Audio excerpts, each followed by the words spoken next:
Мамлекет башчы Садыр Жапаров Каракол эл аралык аэропортунун ачылышына катышты. Кыргызстанда 50 кишинин бөйрөгүнө акысыз операция жасалат. Абхаз армян номерлүү автоунааларга тыюу салуу тапшырылганы айтылды. Президент Садыр Жапаров Каракол эл аралык аэропортунун ачылыш аземине катышты. Аэропорт эл аралык стандарттарга ылайык оңдоп түзөөдөн өткөрүлгөн. Аба майдан саатына 250 жүргүнчүнү өткөрө алат. Бүгүн биз дагы бир тарыхый күндүн күбөсү болуп турабыз десем жаңылышпаймын. Анткени баарыңыздарга белгилүү болгондой, Союз таркагандан бери бир топ аэропорттор ар кандай себептер менен ишин токтотуп, ички каттамдар үзгүлтүккө учураган бойдон турган. Үстүбүздөгү жылдын май айында Талас аэропортунун ачылышына баарыңыздар күбө болгонсуздар. Иштебей турган Каракол аэропорту мына бүгүн кайра калыбына келип, ишин жандантып турат.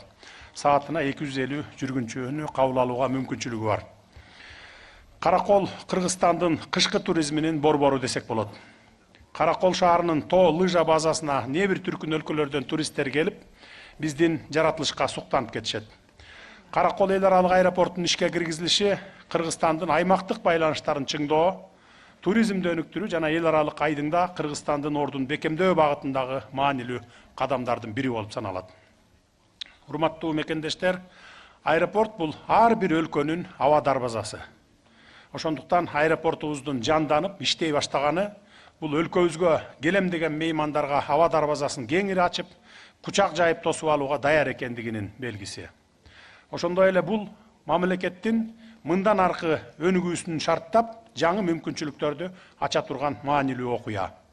Жаңы Кыргызстанды куруу жолундагы биздин максатыбыз аба транспорт тармагын өнүктүрүү, республиканын алыскы аймактарынын аба каттамдарын жандандыруу, эл журтубуздун карым-катнашына альтернативдүү жол катары ыңгайлуу шарттарды түзүү жана туризмди өнүктүрүү багытындагы эл аралык каттамдарды ачуу болуп саналат. Жогорку кеңештин төрагасы Нурланбек Шакеев Кыргызстанда сөз эркиндиги боюнча сөз кылып өттү. Спикер бул тууралуу парламенттин бүгүнкү жыйынында айтып, буга жогорку кеңеште журналисттер жыйын болуп жатканына карабай депутаттарды чакырып суроо бергенин мисал кылды.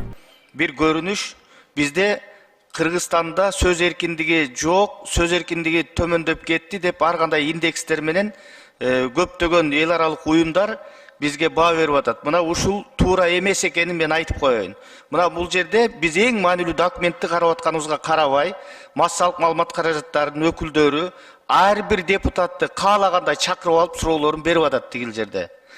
Бул көрүнүш мына парламентаризмдин бешиги деген Улуу Британияда дагы журналисттерге массалык маалымат каражаттарына аркада отурган тосуп койгон. Айнек терезе менен. Алар суроо бере албайт, чакыра албайт. Чыкканда дагы депутаттар башка жол менен чыгат, контакт болбойт. Мына ошондой өлкө бизге баа берип атат бүгүнкү күндө индекс түшүп кетти деп. Мына сөз эркиндиги каалагандай чакырып, каалагандай суроолорун берип атат. Ошон үчүн урматтуу массалык маалымат каражаттарынын өкүлдөрү, сиздер дагы ошондой бизге айтылган, биздин өлкөбүздө сөз эркиндигинин абалын айтылган учурда өзүңөрдүн үнүңөрдү чыгарып коюшуңар керек. Сөзсүз түрдө. Себеп дегенде бул өтө маанилүү. Бизде сөз эркиндиги бар, парламентте да бар, бардык жерде бар. Жогорку кеңештин жыйынында УКМК төрагасы Камчыбек Ташиев депутат Исхак Масалиевдин суроолоруна жооп берип жатып, анын салык кызматында башчы болуп иштегенин эске салды. Ташиевдин айтымында Масалиев салык кызматын жетектеген учурда бир дагы жолу план аткарылган эмес. Мен маалымат алдым, мен мына кече налоговыйды текшерип чыкпадымбы, баарын текшерип атам, дагы да текшеремин. Сиз эле налоговыйда башчы болуп иштегенсиз, туурабы? Исхак Масалиевич, 14 ай иштепсиз. Сиз 14 ай иштепсиз, мен карап чыктым. 14 ай иштегенде 14 ай тең сиз иштеген маалда план аткарылып аптыр. Аткарылып аптыр. Мына статистиканы алгыла.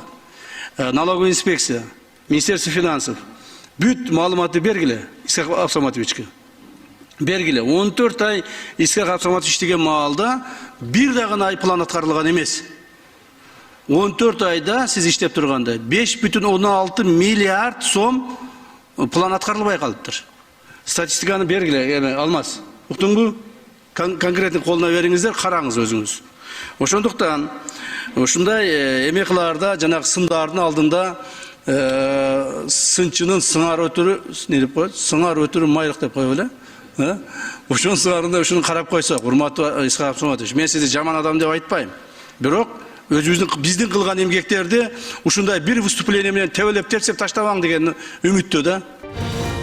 Жыл башынан бери эне жана баланы коргоо улуттук борборунун трансплантология бөлүмүндө бөйрөк алмаштыруу боюнча бюджеттик негизде 20 акысыз операция ийгиликтүү жасалды. Саламаттык сактоо министрлигинин маалымдагандай, декабрдын аягына чейин дагы ушундай 2 операция жасалат. Ал эми 2025 жылга бюджеттик негизде 50 операцияны жасоо мерчемделүүдө.